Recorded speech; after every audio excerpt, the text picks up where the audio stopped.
warahmatullahi wabarakatuh. Perkenalkan, saya Dina Mainapsi dengan NIM 2323150054. Di sini saya akan menjelaskan PPT saya. Topik pembahasan yang pertama yaitu tentang jenis peraturan perundang-undangan di Indonesia. Yang pertama yaitu ada peraturan perundang-undangan di tingkat pusat. Yang pertama ada undang-undang dan peraturan pemerintah pengganti undang-undang. Yang kedua ada peraturan pemerintah. Yang ketiga ada peraturan presiden. Yang keempat ada peraturan menteri. Yang kelima ada peraturan kepala lembaga pemerintah non-kementerian. Yang keenam ada peraturan direktur jenderal atau kementerian. Dan yang terakhir ada peraturan badan negara. Yang kedua ada peraturan perundang-undangan di tingkat daerah. Yang pertama ada peraturan daerah provinsi. Yang kedua ada peraturan atau keputusan gubernur kepala daerah provinsi. Yang ketiga ada peraturan daerah, kabupaten atau kota. Dan yang terakhir ada peraturan keputusan bupati atau wali kota kepala daerah. Peraturan perundang-undangan peninggalan zaman Hindia Belanda, yang pertama ada Wet. Yang kedua ada Algemene Maatregel van Bestuur, yang ketiga ada Ordonantia, dan yang terakhir ada Regering Verordening atau RP. Untuk yang selanjutnya ada peraturan perundang-undangan peninggalan zaman Orde Lama.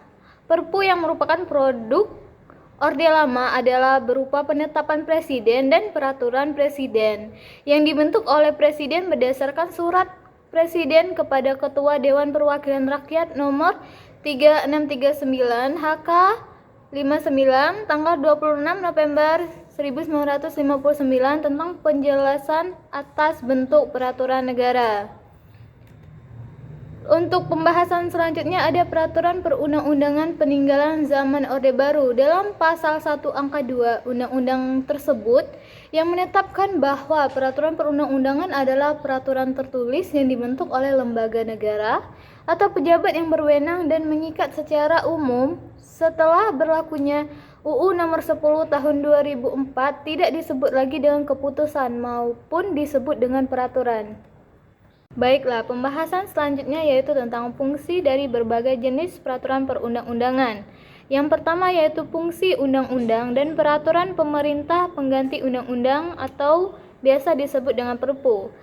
Yang pertama yaitu menyelenggarakan pengaturan lebih lanjut ketentuan dalam Undang-Undang Dasar 1945 yang tegas-tegas menyebutnya. Fungsi yang kedua yaitu pengaturan lebih lanjut secara umum aturan dasar lainnya dalam batang tubuh atau pasal-pasal Undang-Undang Dasar 1945. Fungsi yang ketiga yaitu pengaturan lebih lanjut ketentuan dalam ketetapan MPR yang tegas-tegas menyebutnya. Fungsi yang terakhir yaitu pengaturan di bidang materi konstitusi. Selanjutnya yaitu fungsi peraturan pemerintah. Fungsi yang pertama yaitu pengaturan lebih lanjut ketentuan dalam UU yang tegas-tegas menyebutnya. Fungsi yang kedua yaitu menyelenggarakan pengaturan lebih lanjut ketentuan lain dalam undang-undang yang mengatur meskipun tidak tegas-tegas menyebutnya. Selanjutnya ada fungsi peraturan presiden. Fungsi yang pertama yaitu menyelenggarakan pengaturan secara umum dalam rangka penyelenggaraan kekuasaan pemerintahan. Fungsi yang kedua yaitu menyelenggarakan pengaturan lebih lanjut ketentuan dalam peraturan pemerintahan yang tegas-tegas menyebutnya. Yang ketiga yaitu menyelenggarakan pengaturan lebih lanjut ketentuan lain dalam peraturan pemerintahan meskipun tidak tegas-tegas menyebutnya. Selanjutnya ada fungsi peraturan menteri dan kepala lembaga dan kementerian. Yang pertama ada fungsi peraturan menteri. 1. Menyelenggarakan pengaturan secara umum dalam rangka penyelenggaraan kekuasaan pemerintahan di bidangnya. Yang kedua menyelenggarakan pengaturan lebih lanjut ketentuan dalam peraturan presiden. Yang ketiga menyelenggarakan pengaturan lebih lanjut ketentuan dalam peraturan presiden. Dan yang terakhir menyelenggarakan pengaturan lebih lanjut ketentuan dalam peraturan pemerintah yang tegas-tegas menyebutnya.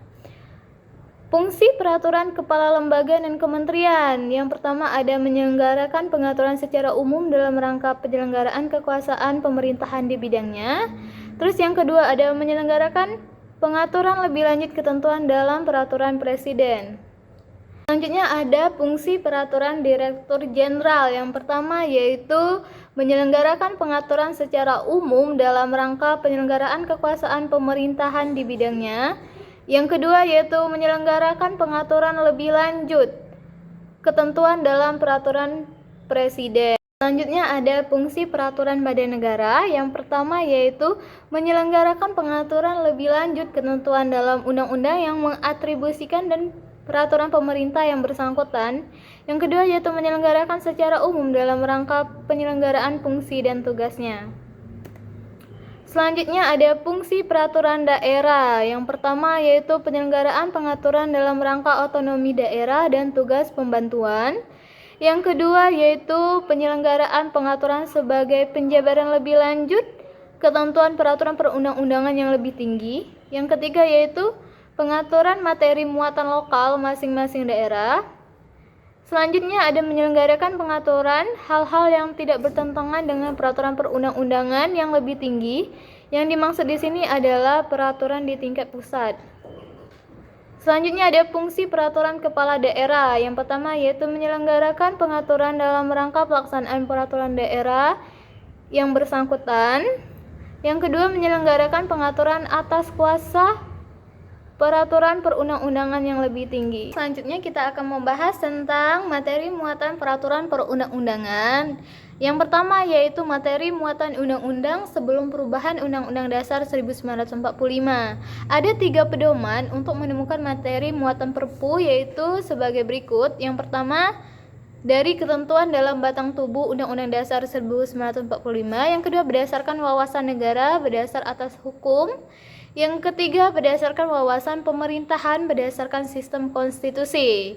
Berdasarkan pedoman tersebut dapat ditemukan adanya 9 butir materi muatan dalam UU, yaitu yang pertama yang tegas-tegas diperintahkan oleh Undang-Undang Dasar dan MPR. Yang kedua yang mengatur lebih lanjut ketentuan Undang-Undang Dasar. Selanjutnya yang mengatur hak-hak asasi manusia, yang mengatur hak dan kewajiban warga negara, yang mengatur pembagian kekuasaan negara, yang mengatur organisasi pokok lembaga-lembaga tertinggi atau tinggi negara, yang mengatur pembagian wilayah atau daerah negara, yang mengatur siapa warga negara dan cara memperoleh kehilangan kewarganegaraan, dan yang terakhir yang dinyatakan oleh suatu undang-undang untuk diatur dengan undang-undang. Baiklah, selanjutnya kita akan membahas tentang materi muatan peraturan perundang-undangan lainnya sebelum perubahan. Materi muatan keputusan presiden merupakan materi muatan sisanya, yaitu materi muatan di bidang pemerintahan negara yang tidak termasuk materi muatan undang-undang. Dengan kata lain, materi muatan peraturan perundang-undangan lainnya adalah atribusian atau delegasian dari materi muatan undang-undang atau materi muatan keputusan presiden. Materi muatan peraturan perundang-undangan sesudah perubahan Undang-Undang Dasar 1945 menurut Undang-Undang Nomor 10 Tahun 2004. Dalam Undang-Undang Nomor 10 Tahun 2004 tentang pembentukan peraturan perundang-undangan, hal mengenai materi muatan undang-undang dan peraturan perundang-undangan lainnya dirumuskan dalam pasal-pasalnya. Perumusan materi muatan undang-undang dan peraturan perundang-undangan lainnya tersebut adalah sebagai berikut. Yang pertama, materi muatan undang-undang terdapat dalam pasal 8 Undang-Undang Nomor 10 Tahun 2004. Yang kedua, materi muatan Perpu terdapat dalam pasal 22 Undang-Undang Dasar 1945. Yang ketiga, materi muatan peraturan pemerintahan terdapat dalam pasal 10 Undang-Undang Nomor 10 Tahun 2004. Yang keempat, materi muatan peraturan presiden terdapat dalam pasal 11 UU Nomor 10 Tahun 2004. Yang kelima, materi muatan peraturan daerah terdapat dalam pasal 12 UU Nomor 10 Tahun 2004. Yang terakhir, materi muatan peraturan desa terdapat dalam pasal 13 UU Nomor 10 Tahun 2000. Materi muatan peraturan perundang-undangan sesudah perubahan Undang-Undang Dasar 1945 menurut Undang-Undang Nomor 12 Tahun 2011. Pemahaman tentang materi muatan undang-undang juga dirumuskan dalam Undang-Undang Nomor 12 Tahun 2011 tentang pembentukan peraturan perundang-undangan yang dirumuskan dalam pasal 10 sampai dengan pasal 15. Rumusan materi muatan peraturan perundang-undangan dalam pasal 10 sampai pasal 15 tersebut secara berturut-turut sebagai berikut. Yang pertama, materi muatan undang-undang terdapat dalam pasal 10 Undang-Undang Nomor 12 Tahun 2011. Yang kedua, materi muatan peraturan pemerintah pengganti undang-undang terdapat dalam pasal 11 Undang-Undang Nomor 12 Tahun 2011. Yang ketiga, materi muatan peraturan pemerintah terdapat dalam pasal 12 Undang-Undang Nomor 12 Tahun 2011. Yang keempat, materi muatan peraturan presiden terdapat dalam pasal 13 Undang-Undang Nomor 12 Tahun 2011. Yang kelima, materi muatan peraturan daerah, provinsi, dan kabupaten atau kota terdapat dalam pasal 13 Undang-Undang Nomor 12 Tahun 2011. Yang terakhir, ada materi muatan yang berhubungan dengan sanksi pidana terdapat dalam pasal 15 Undang-Undang Nomor 12 Tahun 2011. Baiklah, tanggapan terhadap perkembangan teori tentang materi muatan peraturan perundang-undangan. Tanggapan berbeda dapat diajukan terhadap rumusan tentang materi muatan yang dirumuskan dalam pasal 10 Undang-Undang Nomor 12 Tahun 2011 tentang pembentukan peraturan perundang-undangan. Tanggapan tersebut antara lain sebagai berikut. Yang pertama, materi muatan huruf B yaitu perintah suatu undang-undang untuk diatur dalam undang-undang. Yang kedua yaitu materi muatan huruf C yaitu pengesahan perjanjian internasional tertentu. Yang ketiga, materi muatan huruf D yaitu tindak lanjut atas putusan Mahkamah Konstitusi. Yang keempat, materi muatan E yaitu pemenuhan kebutuhan hukum dalam masyarakat. Selanjutnya kita akan membahas tentang asas-asas pembentukan peraturan perundang-undangan yang baik. Asas-asas pembentukan peraturan perundang-undangan adalah suatu pedoman atau suatu rambu-rambu dalam pembentukan peraturan perundang-undangan yang baik. Selanjutnya kita akan membahas tentang peraturan negara yang baik menurut I.C. van der Vlies. Menurut I.C. van der Vlies, asas-asas formal yaitu yang pertama asas tujuan yang jelas, yang kedua ada asas organ atau lembaga yang tepat, yang ketiga asas perlunya pengaturan, yang keempat ada asas dapatnya dilaksanakan, yang terakhir ada asas konsensus. Selanjutnya ada asas-asas yang material, meliputi yang pertama ada asas tentang terminologi dan sistematika yang benar, yang kedua asas tentang dapat dikenali, yang ketiga asas perlakuan yang sama dalam hukum, yang keempat asas kepastian hukum, yang terakhir yaitu asas pelaksanaan hukum sesuai keadaan individual. Ini kita akan membahas tentang asas-asas pembentukan peraturan perundang-undangan yang patut menurut A. Hamid S. At-Tamimi. Yang pertama yaitu asas-asas formal. Yang pertama ada asas tujuan yang jelas, yang kedua ada asas perlunya pengaturan, yang ketiga ada asas organ atau lembaga yang tepat, yang keempat ada asas materi muatan yang tepat, yang kelima asas dapatnya dilaksanakan, yang keenam asas dapatnya dikenali. Terus selanjutnya ada asas-asas material. Yang pertama ada asas sesuai dengan cita hukum Indonesia dan norma fundamental negara. Yang kedua asas sesuai dengan hukum dasar negara. Yang ketiga asas sesuai dengan prinsip-prinsip negara berdasarkan atas hukum. Yang kita akan bahas tentang asas-asas pembentukan peraturan perundang-undangan yang patut menurut Undang-Undang Nomor 10 Tahun 2004. Dalam pembentuk peraturan perundang-undangan harus berdasarkan pada asas pembentukan peraturan perundang-undangan yang baik, yang meliputi yang pertama kejelasan ketujuan, yang kedua kelembagaan atau organ pembentuk yang tepat, yang kedua kesesuaian antara jenis dan materi muatan, selanjutnya dapat dilaksanakan, kedayagunaan dan kehasilgunaan, terus ada kejelasan rumusan dan keterbukaan. Materi muatan peraturan perundang-undangan mengandung asas yang pertama yaitu pengayoman, kemanusiaan, kebangsaan, kekeluargaan, kenusantaraan, Bhinneka Tunggal Ika, keadilan, kesamaan kedudukan dalam hukum dan pemerintahan, ketertiban dan kepastian hukum, dan atau keseimbangan, kesetaraan, dan keselarasan. Selain asas sebagaimana dimaksud pada Ayat 1, peraturan perundangan tertentu dapat berisi asas lain sesuai dengan bidang hukum peraturan perundang-undangan yang bersangkutan. Selanjutnya yaitu tentang asas-asas pembentukan peraturan perundang-undangan yang baik menurut Undang-Undang Nomor 12 Tahun 2011.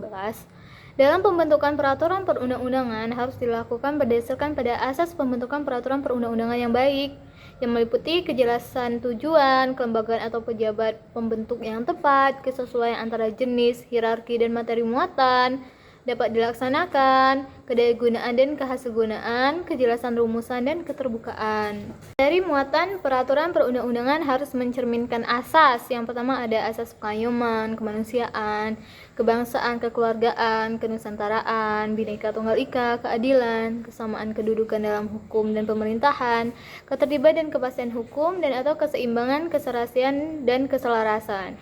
Selain mencerminkan asas sebagaimana dimaksud pada ayat 1, Peraturan perundang-undangan tertentu dapat berisi asas lain sesuai dengan bidang peraturan perundang-undangan yang bersangkutan. Selanjutnya, kita akan membahas tentang penerapan asas pembentukan peraturan perundang-undangan di Indonesia. Dalam pembentukan peraturan perundang-undangan yang berlaku saat ini, sejak era reformasi terdapat kecenderungan untuk meletakkan asas-asas hukum atau asas-asas pembentukan peraturan perundang-undangan tersebut di dalam salah satu pasal-pasal awal atau dalam bab ketentuan umum. Seperti dirumuskan dalam lampiran Undang-Undang Nomor 12 Tahun 2011 tentang pembentukan peraturan perundang-undangan. Sekian penjelasan dari saya akhiri. Wassalamualaikum warahmatullahi wabarakatuh.